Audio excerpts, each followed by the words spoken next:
আল হাদিস।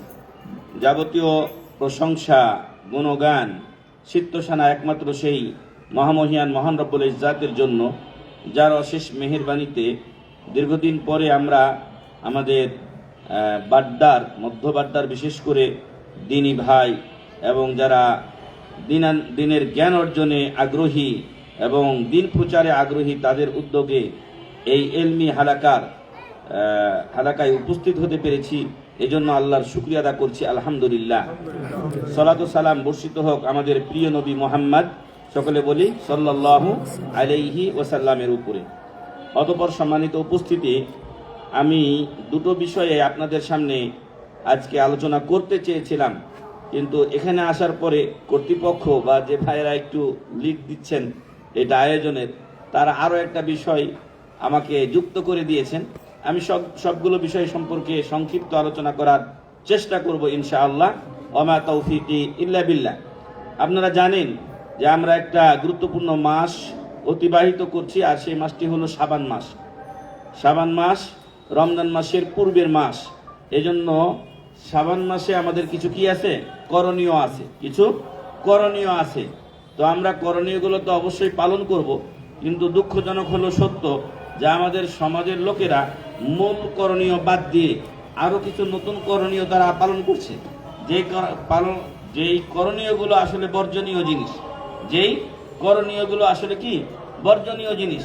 তো আমরা আজকে কোরআন এবং সহিহ হাদিসের দৃষ্টিতে এবং ইনসাফের মানদণ্ডে, আপনারা জানেন উসমান হাদি রাহিমাহুল্লাহ তিনি বলেছিলেন যে আমি আমার শত্রুর সাথে ইনসাফ করতে চাই।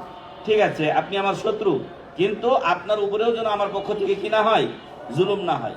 এজন্য বলা হয়েছে যে আপনার উপরে যে জুলুম করলো, আপনি ওই জুলুম পরিমাণ তার উপরে বদদোয়া করতে পারবেন, কিন্তু আপনি যদি এক্ষেত্রেও বাড়াবাড়ি করে দেন তাহলে আপনি অতিরিক্ত করলেন, তাই না?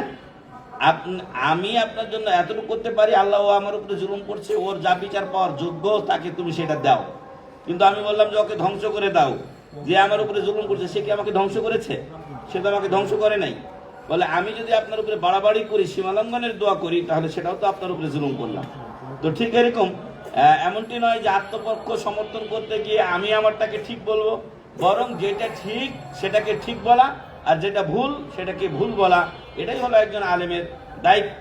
আপনাকে আমি ভুল বুঝিয়ে গুমরা পথে যদি নিয়ে যাই, তাহলে তার দায়ভার আমার উপরে বর্তাবে। এজন্য ইনসাফের মানদণ্ডে আমরা করণীয় এবং বর্জনীয় গুলো ইনশাআল্লাহ আলোচনা করার চেষ্টা করব ইনশাআল্লাহ। ওমা তৌফিকি ইল্লা বিল্লাহ। বলছিলাম শাবান মাসে আমাদের করণীয়টা কি? শাবান মাসের অন্যতম করণীয় হচ্ছে আমাদের, যা উম্মুল মুমিনিন আয়েশা রাদিয়াল্লাহু আনহা বলছেন যে কানা নবী সাল্লাল্লাহু আলাইহি ওয়াসাল্লাম ইয়াসুমু শাবানা ইল্লা কলিলা। বুখারী এবং মুসলিমের হাদিস। কানা নবী সাল্লাল্লাহু আলাইহি ওয়াসাল্লাম ইয়াসুমু শাবান ইল্লা কলিলা। শাবান মাসে আল্লাহ রাসূল সাল্লাল্লাহু আলাইহি ওয়াসাল্লাম রোজা রাখতেন কয়েকদিন ব্যতীত, কয়েকদিন বাদ দিয়ে বাকি দিনগুলো সব দিন তিনি রোজা রাখতেন। ধরেন 2-4টা 5টা ছাড়তেন, বাকি 25-30টা 25টা 20টা এরকম তিনি রোজা রাখতেন। তাহলে এই মাসের একটা সুন্নাত আমাদের কি? অধিক হারে সিয়াম পালন, অধিক হারে সিয়াম পালন। যে কয়টা পারেন সে কয়টা রাখার চেষ্টা করবেন ইনশাআল্লাহ। এখন এই মাসে অধিক হারে সিয়াম পালন করতে দেখে রাসূল সাল্লাল্লাহু আলাইহি ওয়াসাল্লামকে তারই প্রিয় পাত্র, যাকে বলা হয় হিব্বু রাসূলিল্লাহ সাল্লাল্লাহু আলাইহি ওয়াসাল্লাম, রাসূলের প্রিয় পাত্র, ভালোবাসার পাত্র, আর তিনি হলেন উসামা বিন যায়েদ। উসামা বিন যায়েদ, যিনি ওই হাসান হুসাইনের সমবয়সী ছিলেন। তো হাসান হুসাইনকে যেমন আদর করতেন রাসূল সাল্লাল্লাহু আলাইহি ওয়াসাল্লাম, উসামাকেও তেমন আদর করতেন। তো এই উসামা বিন যায়েদ রাদিয়াল্লাহু আনহু, তারও একটা কাহিনী আছে, বলি তাহলে জানতে পারবেন। আমরা তো আর কিসা কাহিনী একদম বাগদুম বলি না, আমরা হাদিসের কাহিনী বলি। একটা সম্ভবত মখজুমি কবিলার মহিলা, সে চুরি করলো, সম্ভ্রান্ত পরিবারের মহিলা চুরি করলো, এখন তার হাত কাটা যাবে। তখন সবাই ভাবলো যে এ তো বড় ফ্যামিলির মানুষ, এখন এর হাতটা কি করে কাটা যায়, সবাই ইতস্তত করলো। তো তখন রাসূল সাল্লাল্লাহু আলাইহি সাল্লামের কাছে সুপারিশ নিয়ে যাওয়ার, হাত না কাটার সুপারিশ নিয়ে যাওয়া হলো। এখন কে সুপারিশ করবে, কে স্পর্ধা দেখায় এত বড়? কেউ কাছের লোক নাই, কেউ সাহস করে না, যেহেতু এটা কি হাদ মিন হুদুদিল্লাহ, আল্লাহর একটা সীমারেখা, আস-সারিকু ওয়াস-সারিকাতু ফাকতাউ আইদিয়াহুমা জাযাআন বিমা কাসাবা নাকালাম মিনাল্লাহ। আল্লাহর পক্ষ থেকে শাস্তি স্বরূপ যদি চোর চুন্নি হোক, মহিলা হোক, পুরুষ হোক, ওর হাত কেটে দাও, তাহলে চুরি বন্ধ হবে। এটা হলো চিকিৎসা। ব্যারাম অসুখ হলো চুরি ডাকাতি, এখন ওষুধ হলো হাত কেটে দিতে হবে। আমাদের দেশে যত দুর্নীতিবাজ আছে, যদি হাত কেটে দেওয়া হতো, এরপরে আর এক হাত কেটে দেওয়া হতো, পা কেটে দেওয়া হতো, তাহলে মামুর বেটারা বুঝতো যে আর জীবনে চুরি করা যাবে না। সবাই হাত দেখে বুঝতো কি চুরি করছে, সর্বনাশ। এখন এই মহিলার ব্যাপারে কে কথা বলবে? কেউ আর সাহস করে না, সবাই গিয়ে ধরছে হিব্বু রাসূলিল্লাহ সাল্লাল্লাহু আলাইহি ওয়াসাল্লাম, রাসূলের প্রিয় পাত্র কে? উসামা বিন যায়েদ রাদিয়াল্লাহু আনহুমা। তো তাকে ধরছে সবাই যে তুমি একটু সুপারিশ করো। তো এই বেচারা ছোট মানুষ ছিল, বয়সে বেশি ছিল না, তো না বুঝে সে কিন্তু গিয়ে সুপারিশ করছে সবার অনুরোধে। রাসূল সাল্লাল্লাহু আলাইহি ওয়াসাল্লাম বলছেন আনতা তুমি আমার কাছে এই ব্যাপারে সুপারিশ আতাশফাউ ইনদি আউলি হাদ্দিন মিন হুদুদিল্লাহ, আল্লাহর সীমারেখা আল্লাহ নাযিল করছে, যেখানে আমার কোনো হাত নেই, তুমি সেখানে সুপারিশ করতে আসছো। ওয়াল্লাহি লাউ সারাকাত ফাতিমা বিনতে মুহাম্মদ সাল্লাল্লাহু আলাইহি ওয়াসাল্লাম, আল্লাহর কসম, যদি ফাতেমা বিনতে মুহাম্মদ চুরি করতো, মুহাম্মদকে রাসূল নিজে, আমার মেয়ে ফাতেমা রাদিয়াল্লাহু আনহা সাইয়্যিদাতু নিসাই আহলিল জান্নাহ, জান্নাতি মহিলাদের সর্দারনি হবেন যিনি, সেও যদি চুরি করতো লাকাতাতু ইয়াদাহা, আমি তার হাতটাও কেটে দিতাম। আল্লাহু আকবার। ইনসাফ, এই যে ইনসাফটা করতে হবে। আমার মেয়ে চুরি করছে তো কি হয়েছে? সে অন্যায় করছে, অন্যায়ের শাস্তি তাকে পেতেই হবে। তো কে সুপারিশ করছিলেন? ওসামা বিন যায়েদ রাদিয়াল্লাহু আনহুমা। তো ওসামা বিন যায়েদ বলছেন, আল্লাহ রাসূল সাল্লাল্লাহু আলাইহি ওয়াসাল্লাম আপনাকে দেখি আপনি শাবান মাসে মেলা রোজা রাখেন, রমজানের তো পুরাটা রাখেন, এছাড়া শাবানে সবচেয়ে বেশি রোজা রাখেন, অথচ বলা হয়েছে যে মুহররম মাসের রোজা রমজানের পরে শ্রেষ্ঠ রোজা, কিন্তু শাবানে উনি রোজা বেশি রাখতেন। ব্যাপার কি বলেন তো আপনি? তখন তিনি বললেন যে যাকা শাহরুন, এটা হলো এমন মাস ইয়াকফালুন নাসু ফি, লোকেরা এই মাসে কি থাকে?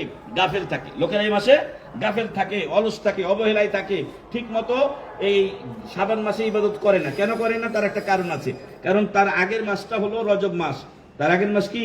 রজব মাস। রজব মাস কি মাস? হারাম মাস। হারাম মাস কয়টা?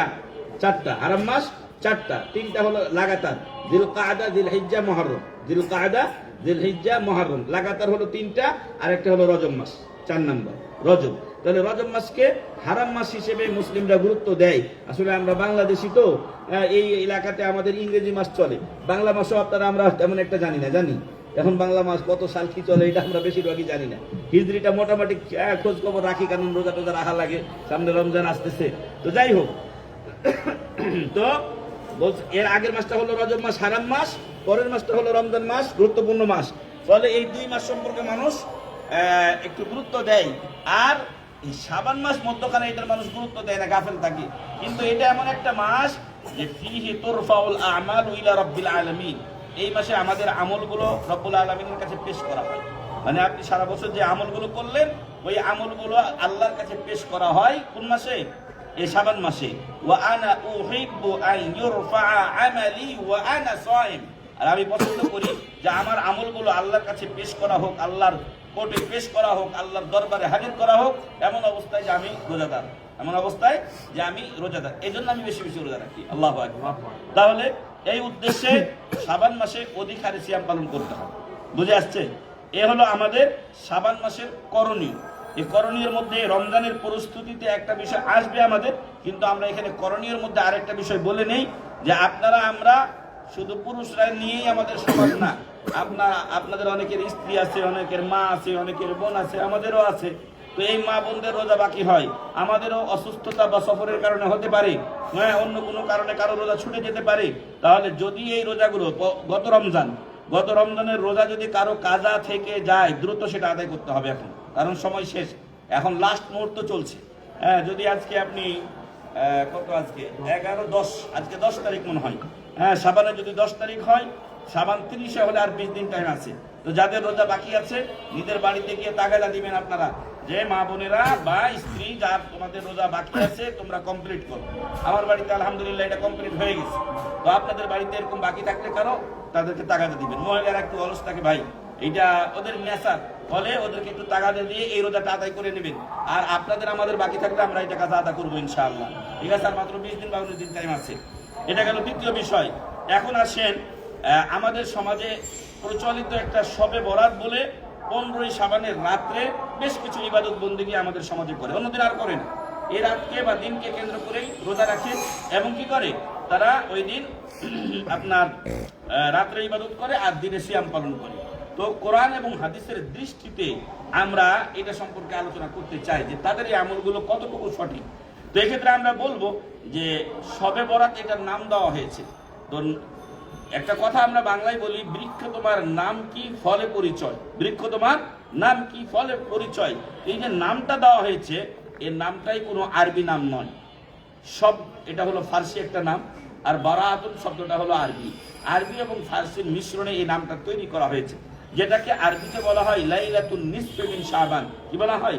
লাইলাতুন নিসফি মিন শাবান, 15ই শাবানের রাত্রি। ঠিক আছে? তো এখন এই শবে বরাত নামটা কেন দিল? এই আশায় দিল যে এই রাত্রে কেউ যদি ইবাদত বন্দেগী করে তাহলে জাহান্নাম থেকে সে নাজাত ও মুক্তি পাবে। বারাত মানে কি? মুক্ত হওয়া। আল্লাহ তাআলা সূরা তাওবার শুরুতেই নাযিল